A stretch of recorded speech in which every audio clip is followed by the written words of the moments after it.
नमस्कार दोस्तों, SSC exam tricks में आपका स्वागत है। आज हम यूजीसी नेट की से रिलेटेड क्या इसका एग्ज़ाम है, क्या इसकी लास्ट डेट है, मोड ऑफ एग्ज़ामिनेशन क्या है, सब्जेक्ट पैटर्न क्या है, सिलेबस और सब्जेक्ट क्या है, मार्किंग स्कीम क्या है, एलिजिबिलिटी क्राइटेरिया क्या है, क्वालिफिकेशन मार्क्स कितने, एग्जाम्शंस क्या क्या है, एज लिमिट और रिलैक्सेशन से रिलेटेड बातों को डिस्कस करेंगे। सबसे पहले बता दें कि इसका शेड्यूल है। इंपॉर्टेंट डेट्स आप देख लीजिए। सबसे पहले आप इंपॉर्टेंट डेट देखिए कि स्टार्ट कब से हो रहे हैं। ये 30 अप्रैल से स्टार्ट हो रहे हैं और 20 मई 2022 तक आप इसे 5 बजे तक भर सकते हैं। फीस की जो लास्ट डेट है वो भी सेम ही है, लेकिन समय को थोड़ा बढ़ा दिया है। 5 बजे की बजाय आप उसको 11:50 तक 20 मई को भर सकते हैं। मोड ऑफ पेमेंट जो है वो आप ऑनलाइन कर सकते हैं, जैसे debit card, credit card, net banking, UPI इसमें दिए गए हैं। फीस की अगर हम बात करें तो जनरल कैटेगरी के लिए जो फीस है वो 1100 रुपये है और ओबीसी के लिए ये है 550 रुपये। एससी के लिए और डिसेबल कैंडिडेट्स के लिए 275 रुपये रखी गई है। अब अगर बात करें हम इसकी करेक्शन की, जब आप फॉर्म भर लेते हैं उसमें कोई त्रुटि, कोई गलती रह गई है जिसको आप करेक्ट करना चाहते हैं तो वो भी आप कर सकते हैं। उसको आप 21 मई 2022 से 23 मई 2022 तक आप एप्लीकेशन को करेक्ट कर सकते हैं। इसके अलावा एग्ज़ाम की डेट अभी फाइनल नहीं हुई है, इस डेट को आपको बता दिया जाएगा। बट ड्यूरेशन ऑफ एग्ज़ाम जो है वो 3 घंटे का है, 180 मिनट का है। टाइमिंग जो रहेगी वो 2 शिफ्ट में रहेगी, फर्स्ट शिफ्ट और सेकंड शिफ्ट। जो फर्स्ट शिफ्ट का पेपर होगा वो 9 बजे से लेकर 12 बजे तक होगा और सेकंड शिफ्ट का पेपर 3 बजे से 6 बजे तक का होगा। रिज़ल्ट जो है वो अभी अनाउंस नहीं हुआ। जैसे एग्ज़ाम की कोई डेट फाइनल नहीं हुई तो रिज़ल्ट कैसे आएगा? रिज़ल्ट अभी नहीं आएगा, तो रिज़ल्ट का डेट जब एग्ज़ाम होगा तभी फाइनल होगी।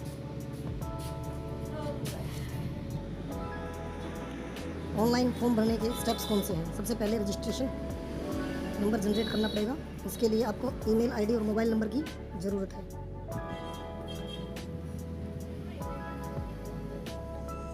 आपको जो फॉर्म में फ़ोटो लगाना है वो 10 KB से लेकर 20 KB तक का कलर फ़ोटो लगाना है, या ब्लैक एंड वाइट भी चल सकता है, लेकिन 80% फेस जो है इसमें दिखना चाहिए। वाइट बैकग्राउंड होना चाहिए। इस चीज़ का ध्यान रखना है कि जो फ़ोटो है आपका वो वाइट बैकग्राउंड में हो। कैंडिडेट के सिग्नेचर क्लियर होने चाहिए। अगर आप ब्लैक पेन से करते हो दैट बहुत बढ़िया रहेगा, आपके लिए बहुत बढ़िया रहेगा।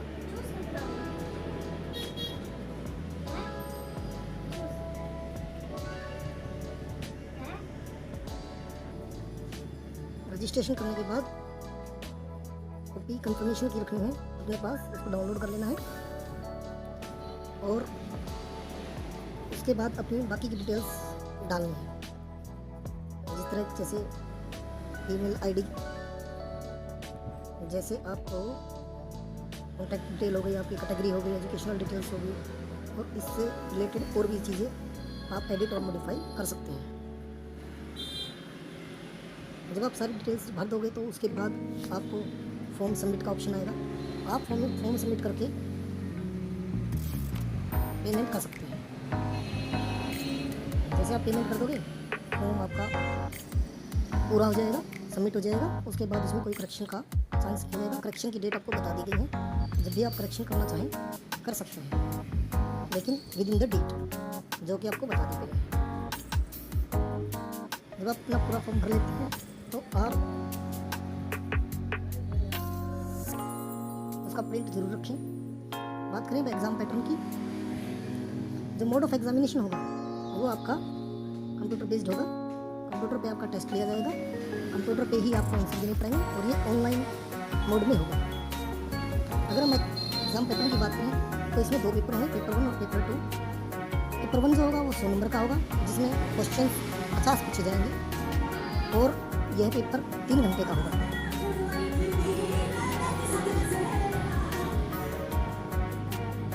और पेपर 2 जो है वो 200 नंबर का होगा, जिसमें 100 क्वेश्चंस दिए होंगे और ये आपके सब्जेक्ट एंड से रिलेटेड आपका पेपर होगा। अगर हम सिलेबस की बात करें तो आपको यूजीसी नेट का जो अपेंडिक्स 3 है उसके अकॉर्डिंग आपको सिलेबस की तैयारी करनी होगी। जो मीडियम ऑफ क्वेश्चन पेपर होगा वो इंग्लिश और हिंदी दोनों में होगा, और जो ऑप्शन आपको भरने होंगे वो आपको देख के भरने होंगे जब भी आप फॉर्म भर रहे होंगे। अच्छा, अगर आपको पेपर हिंदी में अटैम्प्ट करना है तो आपको हिंदी मीडियम एप्लीकेशन में डालना पड़ेगा, अदरवाइज आप उसको बाइलिंगुअल भी डाल सकते हैं।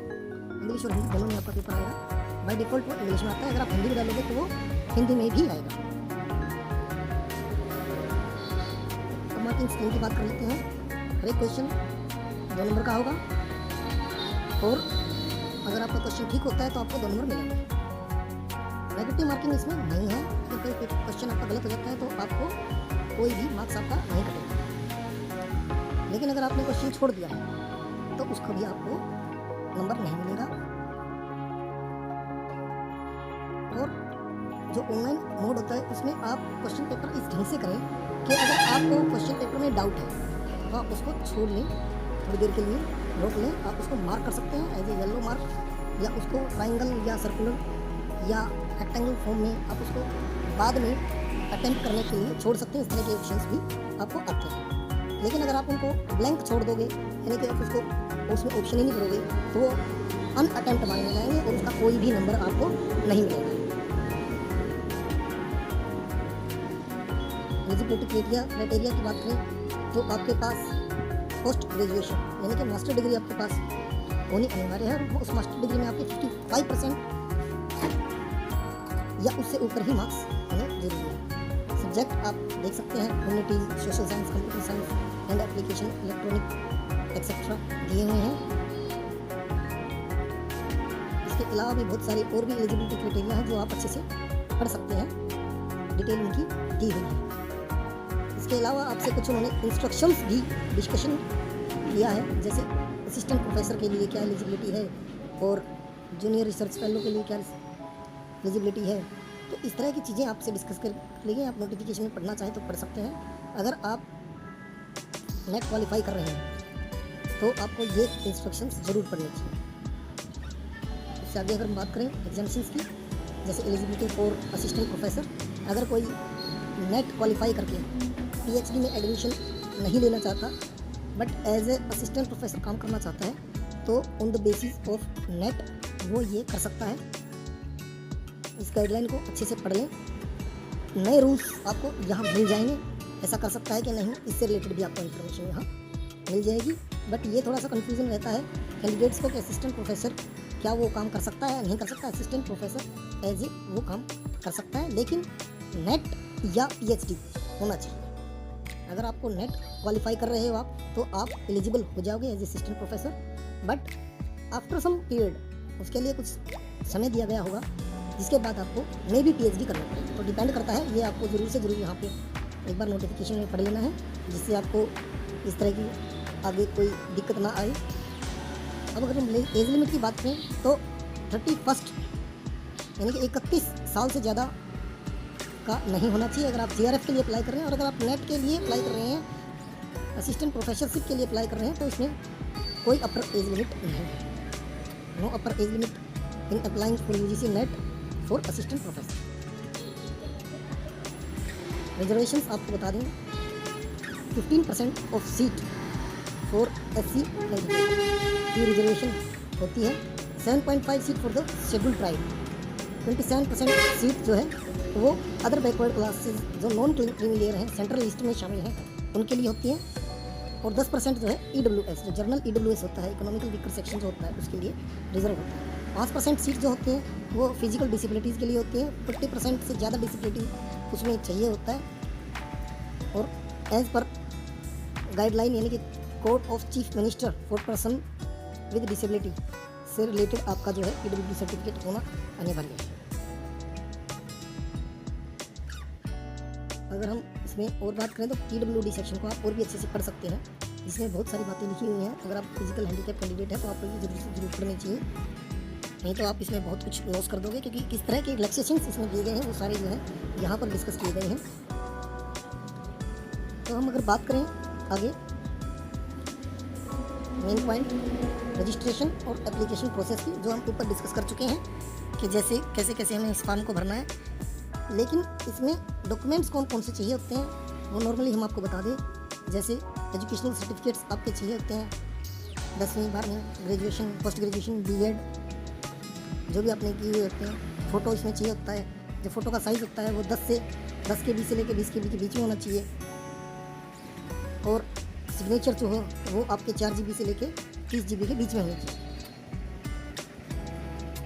इसके अलावा आपके पास, जैसे आप रिजर्व कैटेगरी कैंडिडेट हैं तो आपको पास रिजर्व कैटेगरी सर्टिफिकेट होना चाहिए, जैसे schedule caste, other backward class या इकोनॉमिकल वीकर सेक्शन EWS वाला सर्टिफिकेट। इसके अलावा आपके पास एक फ़ोन होना अनिवार्य है।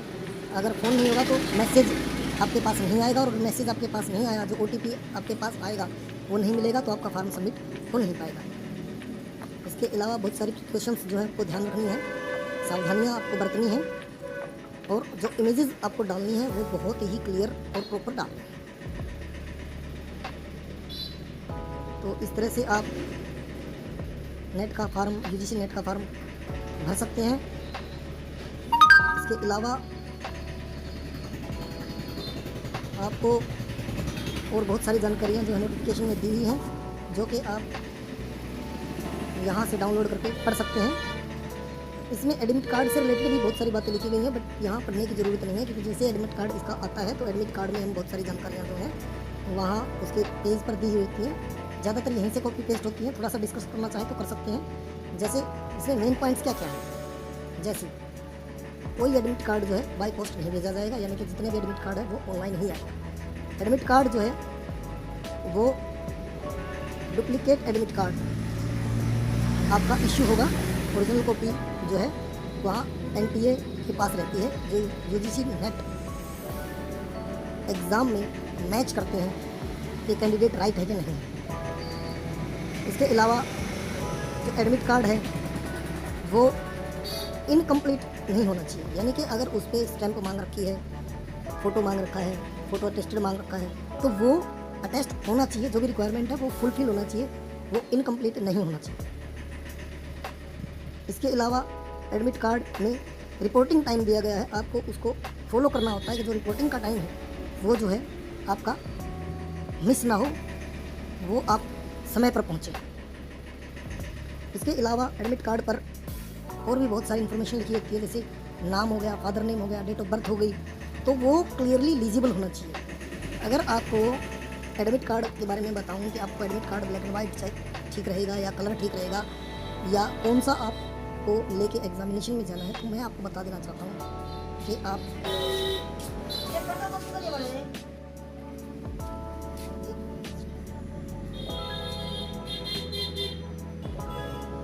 अब बात करते हैं कि आपको एग्जामिनेशन सेंटर में कौन कौन से डॉक्यूमेंट्स लेके जाने हैं। तो कुछ डॉक्यूमेंट्स यहाँ डिस्कस किए गए हैं, जैसे आपको प्रिंटेड आधार कार्ड की कॉपी को लेके जाना है, एक पासपोर्ट साइज़ भी लेके जाना है, जैसा कि आपने एप्लीकेशन फॉर्म में अपलोड किया है। इसके अलावा आपको अपना कोई भी एक ID प्रूफ, जैसे Aadhaar card, PAN card, driving licence, voter card, passport size passport या कोई भी फ़ोटो ID प्रूफ आप ले जा सकते हैं। अगर आप फिजिकल हैंडीकैप कैंडिडेट हैं तो आप अपना PH सर्टिफिकेट भी जरूर लेके जाएं। अब बात करते हैं थोड़ा रिपोर्टिंग टाइम की। तो रिपोर्टिंग टाइम जो एडमिट कार्ड में दिया गया है, आप उससे कम 30 मिनट पहले जो है अपने एग्जामिनेशन सेंटर में पहुँचें। इसके अलावा अगर आपका की शिफ्ट 9 बजे शुरू होती है तो आपको 8:30, और अगर 3 बजे शुरू होती है तो आपको 2:30 बजे के हिसाब से वहाँ एग्ज़ाम सेंटर पर पहुँचना होगा। जब आप एग्ज़ाम सेंटर पहुँच गए हैं, 8:45 के लगभग आप अपनी सीट पर पहुँच जाएंगे। जितने भी इंस्ट्रक्शंस जो है एडमिट कार्ड पे दी गई हैं, आप उनको फॉलो करेंगे, उनको पढ़ेंगे और उनको अच्छे से फॉलो भी करेंगे। उसके बाद आप अपने कमरे में जाएंगे। कमरे में जाने के बाद जब आप एग्ज़ाम आपको मिलेगा तो कोई भी आपको ट्रेसपासिंग वहाँ नहीं करनी है, कोई भी चीटिंग आपको नहीं करनी है। इसके अलावा अपनी अटेंडेंस ज़रूर से ज़रूर देनी है। जो भी आपकी फ़ोटोग्राफी है या जो भी आपका इन्विजिलेटर अटेंडेंस लगा रहा है तो वो आपको ज़रूर अटेंड करनी है। इसके अलावा आप तब तक कोई भी काम ना करें जब तक आप आपको इन्विजिलेटर इंस्ट्रक्ट ना करें, आप कोई भी ऐसी एक्टिविटी नहीं करेंगे जो इन्विजिलेटर आपको रोक रहा है, अदरवाइज़ आपका पेपर जो है वो कैंसिल भी हो सकता है। इसके अलावा कुछ गाइडलाइन और भी दी गई हैं जो आप वेबसाइट पे जाके ले सकते हैं। बहुत सारी जानकारियाँ वहाँ हैं जिसमें मॉक टेस्ट, क्विज टेस्ट भी आप अटेंड कर सकते हैं जो वेबसाइट वीडियो में दी हुई है। इसके अलावा आपको मैं बता दूँ, जैसे आप एग्ज़ाम दोगे तो उसके आंसर कीज भी आएंगी, उसके चैलेंजेस भी आएंगे। अगर आपको किसी आंसर की में, किसी क्वेश्चन के आंसर की में प्रॉब्लम है तो आप उसको चैलेंज भी कर सकते हैं। इसके लिए आपको 200 रुपये का चार्ज लगेगा जो आपको पे करना पड़ेगा। इसके अलावा जब आप सब कुछ कर लेंगे, एग्ज़ाम दे देंगे, तो रिज़ल्ट जो है वो डिक्लेयर होगा। तो नेट के लिए और JRF के लिए जो कैंडिडेट एलिजिबल हैं उनका रिज़ल्ट जो है ऑनलाइन वेबसाइट पे ही आएगा। दोनों ही एग्ज़ाम में, दोनों ही पेपर में 40% एग्रीगेट मार्क्स लेना बहुत ज़रूरी है, इतना स्कोर करना बहुत ज़रूरी है। और अगर आप रिजर्व कैटेगरी कैंडिडेट है तो आपको 35% मार्क्स तो लेना ज़रूरी है। SC ST OBC कैंडिडेट्स के लिए वो 35% है। फिजिकल हैंडीकैप और थर्ड जेंडर यानी ट्रांसजेंडर भी 35% मार्क्स लेके JRF और असिस्टेंट प्रोफेसर के लिए एलिजिबल हो सकते हैं।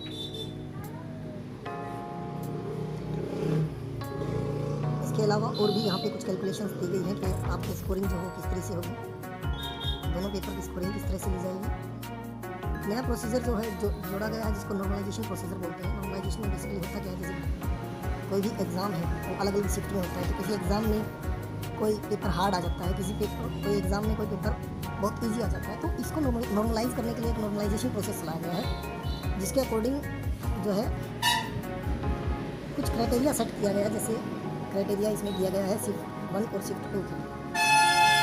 तो इस क्राइटेरिया के अकॉर्डिंग जो है नॉर्मलाइजेशन किया जाता है और जब नॉर्मलाइज होकर जो मार्क्स आएंगे उसी से देखा जाता है कि कैंडिडेट ने क्वालिफाई किया है कि नहीं क्वालिफाई किया है। इसके अलावा इसमें रिवैल्यूएशन और रीचेकिंग का भी कोई ऑप्शन नहीं होता।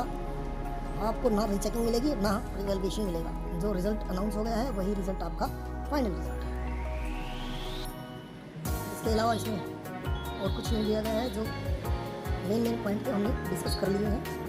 इसके अलावा कुछ चार्जेस जो है डिस्कस हुए हैं, जैसे आप क्रेडिट कार्ड से अगर पेमेंट करते हो, पेमेंट से रिलेटेड है। अगर आप क्रेडिट कार्ड से पेमेंट करते हो या आप नेट बैंकिंग से पेमेंट करते हैं तो इसमें अलग अलग जो है आपको GST और बैंक चार्जेस दिए गए हैं जो state bank, Canara bank, HDFC bank और ICICI बैंक के दिए हुए हैं। तो ये इन्हीं मोड से पेमेंट ले रहे हैं। और इसके अलावा कुछ हेल्पलाइन कॉन्टैक्ट नंबर भी दिए गए हैं। अगर आप किसी भी तरह की कोई भी आपको क्वेरी है तो आप मेल कर सकते हैं या उनको आप फ़ोन भी कर सकते हैं जो कि स्क्रीन पे दिए हुए हैं। ज़्यादातर बार ये लाइन्स बिजी मिलती हैं तो हम आपको प्रेफरेंस करेंगे कि आप मेल ही करें, क्योंकि मेल का रिप्लाई बहुत जल्दी आता है, बहुत क्विक आता है। फ़ोन कई बार बिजी होते हैं। Thanks for watching. Subscribe and share our channels. Thank you.